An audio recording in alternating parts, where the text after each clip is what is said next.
Alright guys, welcome to another beer review.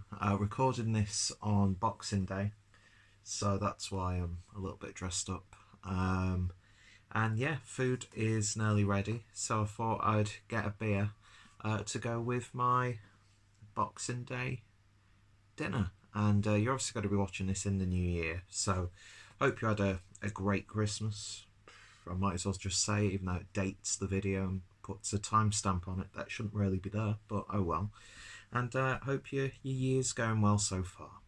So anyway, we've got a bit of a classic, even though it's actually not that old in terms of craft beer.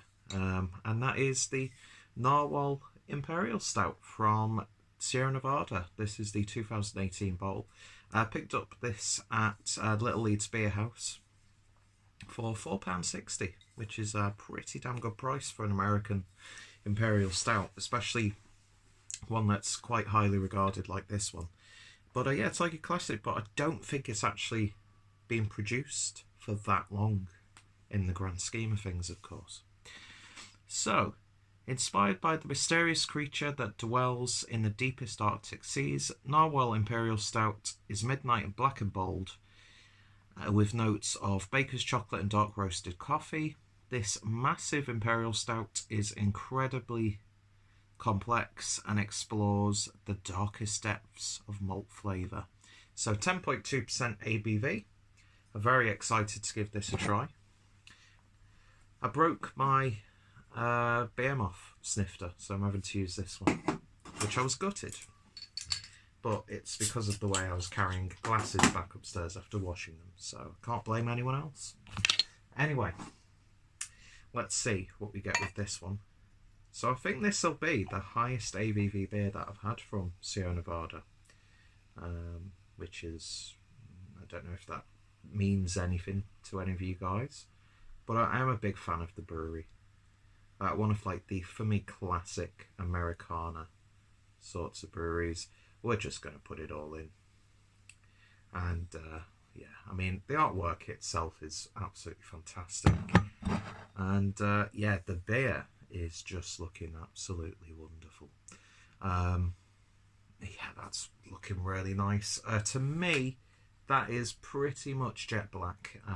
Lighting doesn't do any favours to find this. I should get a little torch, shouldn't I, so I can shine the light through. But beer poured with about just shy of a finger's worth of a lovely sort of mocha head. But yeah, it's looking like a really nice decadent Imperial Stout now. So let's see what we get on the nose.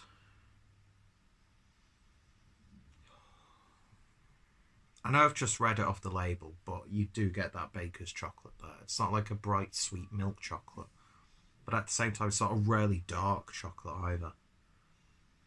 But yeah, you get loads of toffee. Almost get a bit of like a pecan, sort of around like a caramelised pecan. Yeah, it's got like a little bit of like a sweet nuttiness to it. Subtle hints of coffee. But smelling good. No detection at all of that ABV on the aroma. Oh, that is smelling damn good. So let's give it a taste. Cheers, guys.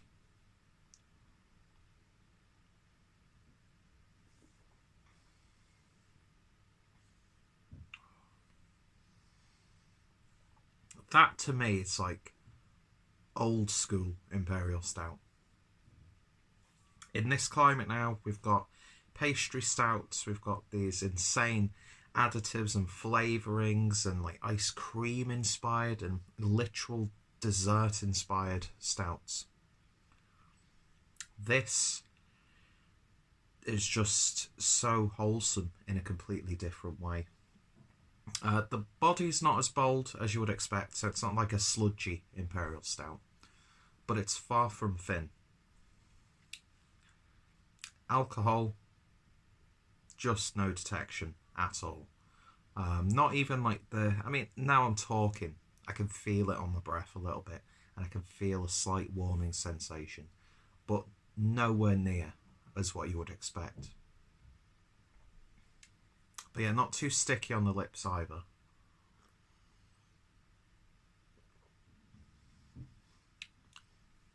Some berry tones are coming through. Almost like some chocolate chocolate covered cherries almost. A little bit of a coffee, almost like a coffee liqueur or camp coffee flavour coming through. But it's balanced so nicely. I like that a lot. It's even got some subtle savoury tones, like slightly scorched beef or something like that. There's a little bit of like a woodiness, a little bit of an earthiness. Yeah, this is just, I mean, it's not, you know, it's not knocking me for six. It's not making me, you know, rethink how I look at beer or anything like that. But I tell you what, that is a knockout stout. Because I think we've become a bit spoiled nowadays as craft beer lovers, or beer lovers in general. Because, you know, we're getting these weird, insane combinations and often bastardizations of a style. But it's really nice every now and then to just have a solidly brewed, potent, yet well-balanced beer. Can you have someone that's potent yet well-balanced? I suppose it depends on which aspect, but this is just tasting really good. And it's one of those beers which I'm sure they do age. And they barrel age, I should say. Because it's one of those beers that it has all that flavour there, but it can transform. And yeah, I think that's a wonderful, wonderful stout. It's perfect for the time I'm drinking it on Boxing Day, just after Christmas. It's almost a little bit of a earthy hoppiness on the back end as well. So you get very subtle, very, very subtle nods to a sort of like Cascadian dark ale almost. But yeah, it's just classic. It just tastes like a classic. It tastes like this has been brewed for years and years and years. But in terms of beer, I think it is actually still a relatively young beer that Sierra Nevada have done. I mean, I think it's been done for like over 10 years or something like that. I'm not too sure. I remember the Beer Patrol was talking about it. But it's a classic in its own right. And I think they do barrel-aged versions of this. Because I'd really like to see how this beer would taste with a year's aging on it. Do you know what I mean? But yeah, that's going to match perfectly with my, you know, turkey, roast potatoes, vegetables, my own homemade turkey gravy, which was tasting absolutely wonderful, by the way. You know, I sometimes cook these parts of foods because I'm not really good at making full meals, but you want me to make you some roast potatoes, you want me to make you a gravy, you want me to cook the meat. Made some cheeky sausage rolls as well today. I make those things and I'm like, how the fuck am I single? Because I'm absolutely amazing. But then I realise, well, you're probably single for a multitude of reasons. But yeah, this is just, it's wonderful. It really, really is. In terms of a rating, I'm going to give this one a 9 out of 10. If it had maybe just a little bit more body, and maybe a tiny bit more, a tiny bit of a lesser earthiness on the back end, I think this would have gone to a 10.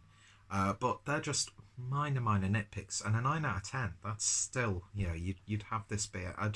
I'd happily have a surplus of this beer, do you know what I mean? And I'm so happy that we can get this in the UK, because I'd love to pick up another bottle to put it away for a year or 6 months or something, or do a couple and do one fresh next year and then compare it to one that I've bought now, because I need to start doing that. I need to start buying beers more than once. But yeah, Sierra Nevada doing it again, one of my favourite breweries, and you get to try something a little bit special like this, and it just cements why I absolutely love the brewery. So if you've tried this one, then let me know your thoughts, opinions down below. Does the beer change from year to year when it's been released? Is it just the one same recipe? How's it when it's barrel aged? Because I'm sure they've got to barrel age that. That is just a prime beer for barrel aging. And yeah, what's some of your favourite other higher ABV beers from Sierra Nevada, or beers like this that you could recommend to me? So of course, check out Sierra Nevada. Check out Little Leeds Beer House, from which I purchased this beer from. Lovely little shop in the Corn Exchange. And yeah, if any of my friends and fellow beer tubers have reviewed it, I think quite a few have, then their links will be down below. And yeah, so I need to, well, stomach's making a weird noise now, so I think it's time to eat. And eat I shall. So thank you for watching, and I shall hopefully see you all later. Chin chin.